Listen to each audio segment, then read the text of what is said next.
Ravi de vous retrouver sur KV Média. Bonsoir à tous et bienvenue dans cette édition d'information. Au sommaire, plusieurs sujets ont été abordés à l'occasion de l'évaluation des ministres à la primature ce jeudi. À la sortie des rencontres, les journalistes présents ont posé des questions liées à l'élection présidentielle, au phénomène de kidnapping et les Guinéens en difficulté en Mauritanie, entre autres. Chaque département, en ce qui le concerne, a tenté d'apporter une réponse. Présentée comme une avancée majeure pour les citoyens, la gratuité de la carte d'identité biométrique suscite désormais des frustrations. Alors que l'annonce avait été largement saluée, la délivrance des cartes devient un véritable casse-tête pour de nombreux citoyens. Face à ces difficultés persistantes, le Conseil national de la transition interpelle les autorités afin d'assurer une mise en œuvre efficace du décret. De la passion à l'innovation, Alpha Omar Diallo, jeune étudiant en informatique, a conçu Agribo, un robot intelligent capable de surveiller les cultures, arroser les champs et détecter les incendies. Une prouesse qui illustre comment la jeunesse guinéenne invente dans l'agriculture pour le futur. C'est tout pour le sommaire.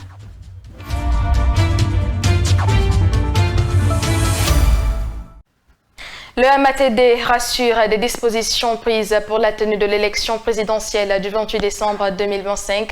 Par la même occasion, le ministère des Affaires étrangères a répondu à la question des Guinéens en difficulté en Mauritanie. De l'autre côté, le ministère de la Sécurité et de la Protection civile réagit au phénomène de kidnapping en Guinée devenu récurrent. Tous ces sujets ont été évoqués lors de l'évaluation des ministères sur leur gouvernance à la primature. En se baille le Baldé.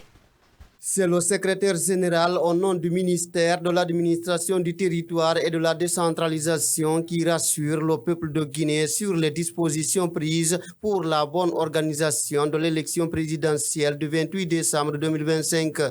Tout est mis en œuvre aujourd'hui, en tout cas, pour que le 28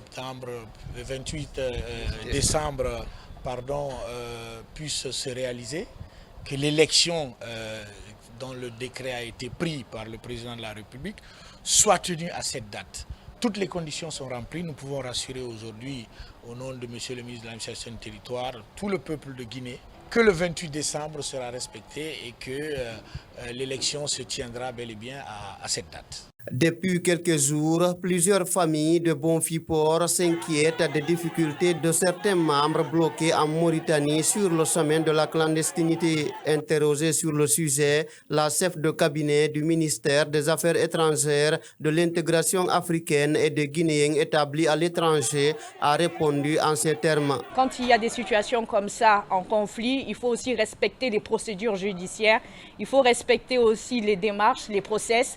Donc pour l'instant, c'est vrai qu'il y a des Guinéens qui sont bloqués en Mauritanie, mais le gouvernement guinéen, à travers le ministère des Affaires étrangères, déclenche tous les principes, tous les mécanismes pour que nous puissions très bientôt recevoir nos compatriotes qui sont bloqués en Mauritanie.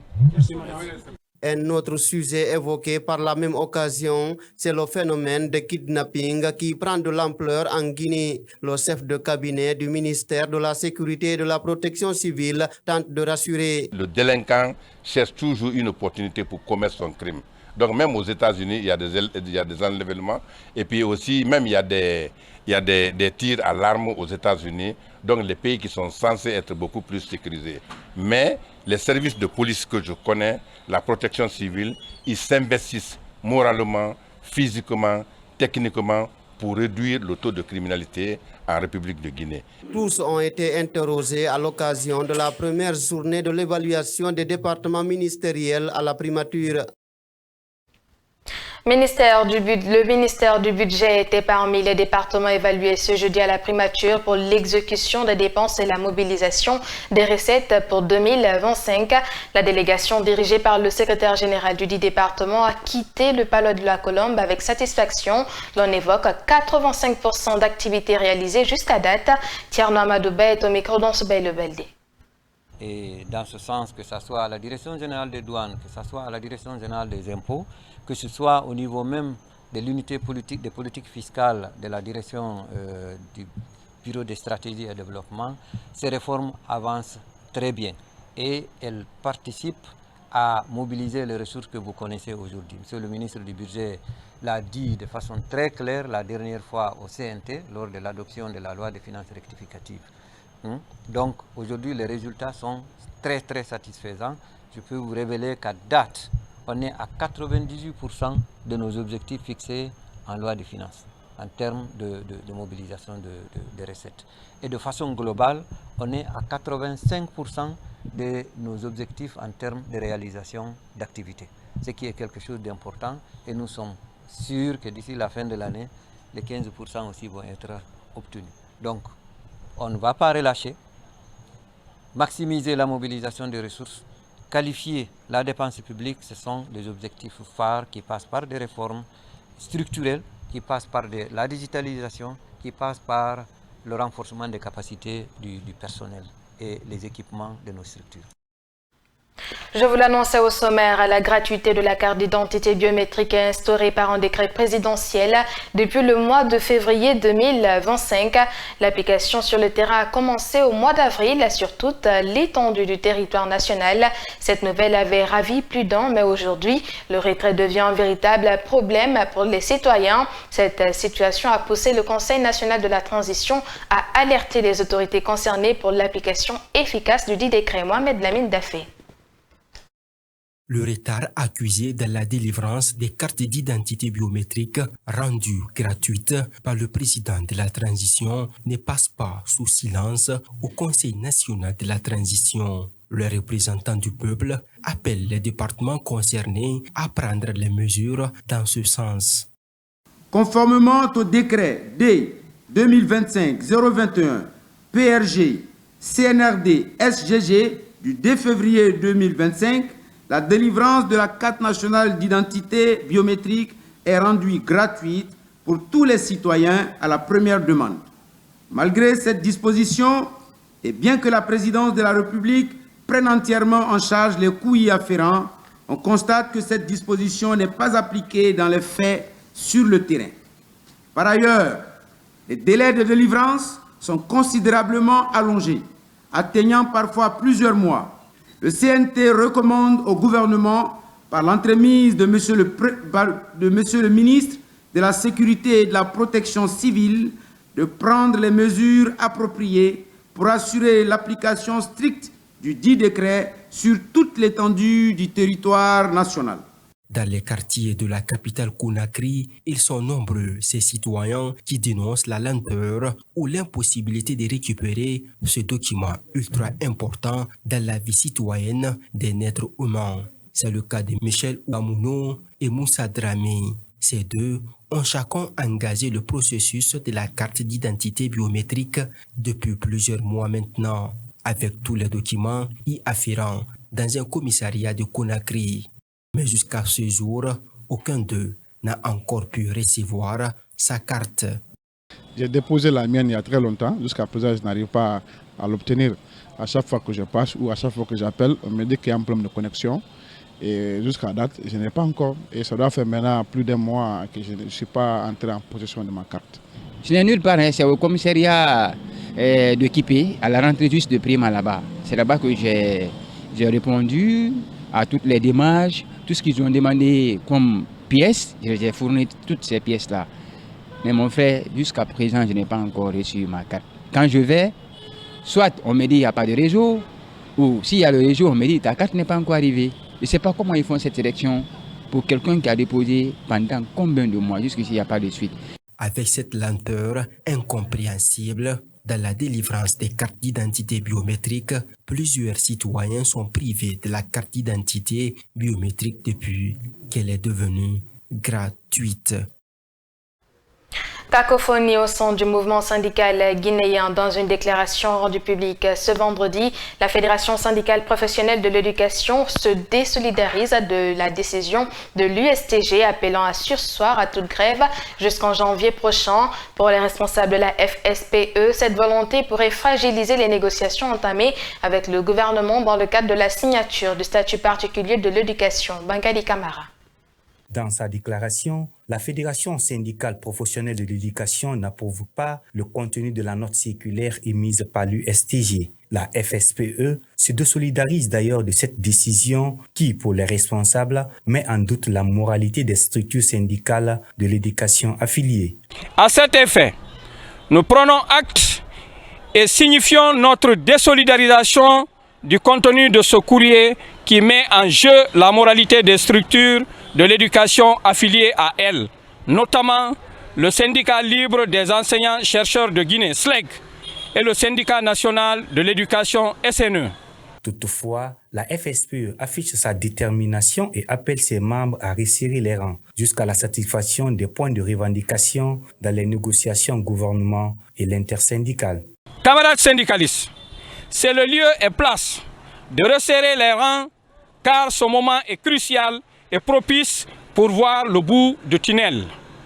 Nous exigeons impérativement la signature du statut particulier sans délai, l'engagement des contractuels communaux non retenus et ceux de Conakry, le paiement de leurs primes ainsi que les arriérés de salaire des enseignants retenus, le déblocage des salaires de tous les enseignants, l'engagement des 99 homologues des universités de Sonfonia et Gamal, faute de quoi nous userons de toutes les voies légales pour nous faire entendre.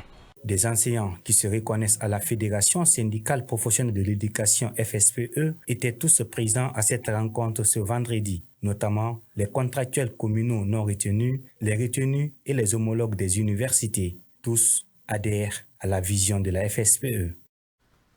À Kindia, les acteurs du projet Société civile dynamique et performante étaient en conclave ce jeudi. Il est question de faire une tournée dans les 8 régions administratives du pays. L'objectif est de renforcer l'implication des OSC dans les initiatives de promotion de la paix et de la bonne gouvernance. Le financement est assuré par l'Union européenne alors que la mise en œuvre est confiée au consortium catholique Relief Service, Ragidj et Enfants du Globe. Stiba Tupuvogui. La cérémonie a mobilisé autorités locales, élus, partenaires techniques et acteurs communautaires. Les différents micro-projets retenus, bénéficiant d'un financement global à 110 000 €, ont été présentés et accompagnés d'un rappel des ambitions du programme. Voilà, ce projet vise à renforcer les capacités des organisations de la société civile guinéenne afin de leur permettre d'abord de former des réseaux au niveau local et s'engager dans le processus de dialogue social et communautaire dans les différentes localités.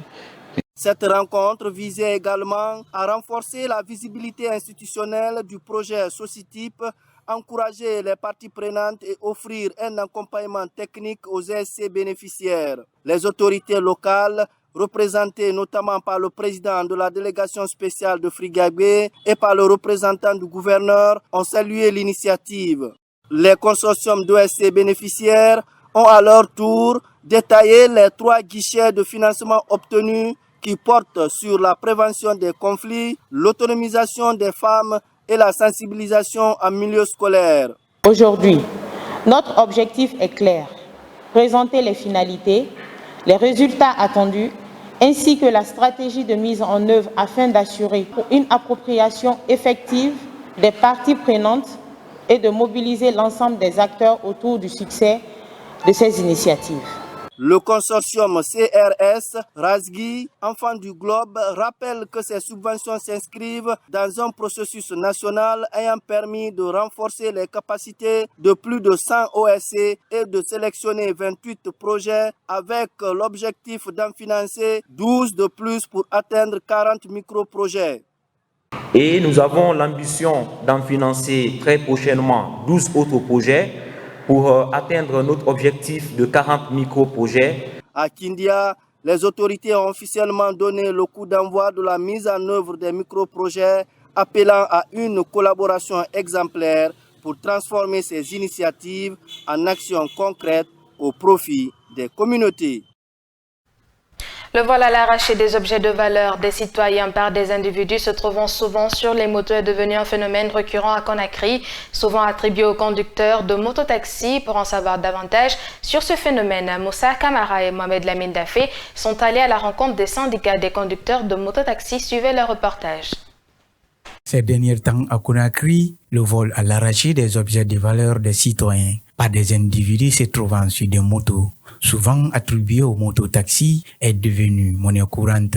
Cette situation préoccupante inquiète les usagers et l'autorité des conducteurs de mototaxis. Pour le secrétaire chargé à l'organisation des mototaxis de la commune de Matoto, Mamadou Mouktar Diallo, explique que cette pratique est loin des conducteurs de mototaxis. Vous savez, les personnes qui font ce genre de pratiques, quand même on les confond à des taxis-motards, mais c'est des gens qui sont très très loin des taxis-motards. Ces phénomènes grandissants, mais souvent en danger, les victimes, comme raconte Djeneba Kamara, qui d'ailleurs invite ses collègues à la vigilance. J'ai été victime le 2 novembre passé. Je partais à un mariage. Avant d'arriver à la station, on m'a arraché ma perruque sur la moto. Actuellement là, si vous montez sur la moto là, sécurisez vos perruques yo. Parce que c'est pas la même perruque là, parce qu'on t'arrache quelque chose sur la tête, tu peux même tomber.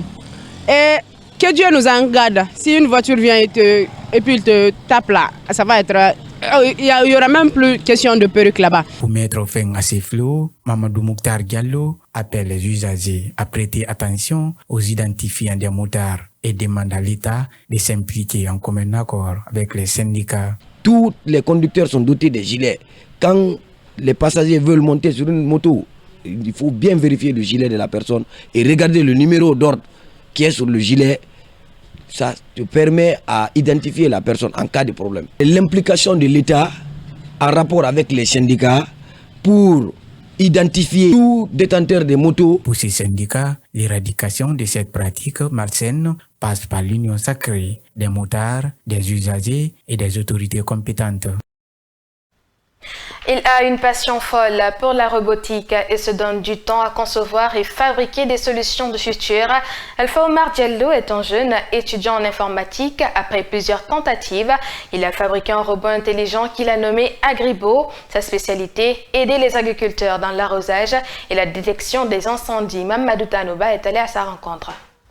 Alpha Omar Diallo est un jeune passionné de la technologie et cette passion, il la met en pratique avec les moyens de bord. Alpha Omar a fabriqué un robot intelligent qu'il a appelé Agribot. Cet engin, c'est un robot. Je l'ai nommé Agribot. Agri qui signifie agriculture, bot qui fait allusion au robot. Donc c'est un robot conçu pour le domaine agricole. Il permet de faciliter des tâches aux agriculteurs. Il permet de détecter l'humidité du sol et ordonner l'arrosage si c'est nécessaire ou pas. Et encore, il est capable d'étudier son environnement afin de ne pas heurter les plantes qui se trouvent dans son environnement. En même temps, scanner les plantes pour savoir l'état de santé des plantes, comment est-ce que les plantes ils sont en bonne santé ou pas. En plus, il permet encore de détecter les sources d'incendie dans les plantations. Après son passage à l'université de Farana, Alpha Omar Diallo a décroché une bourse à l'université française Case Academy où il suit actuellement des cours en informatique. Alpha Omar veut, par sa création, aider les agriculteurs guinéens et montrer le talent des jeunes, même avec peu de moyens. Nous, jeunes Guinéens, on est capable de faire tout, je vais dire, dans le domaine de la technologie. Vu que ça, c'est l'œuvre d'un jeune Guinéen, ça prouve que même si autant on a la passion pour la chose, on peut le faire. Pour continuer à approfondir ses connaissances dans le domaine des nouvelles technologies, Alpha Omar Diallo souhaite obtenir une bourse pour intégrer une université occidentale dédiée à la robotique.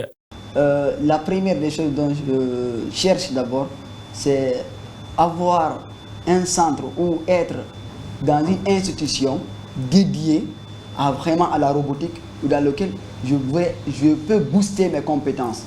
Parce que ça là, à force de faire des erreurs, si on n'est pas assisté, ça va beaucoup retarder que si on est assisté. Si je suis dans une institution, exemple, je gagne une bourse pour l'extérieur, aller me former de plus dans le domaine, ça va beaucoup m'aider. Ça, c'est l'élément premier que je cherche d'abord. Pour évoluer vite et rapidement dans la conception et la fabrication des robots, Alpha Omar Diallo s'est entouré de 3 amis passionnés par ce domaine. Et voilà, c'est la fin de cette édition d'information à tous. Merci de l'avoir regardé. Au revoir.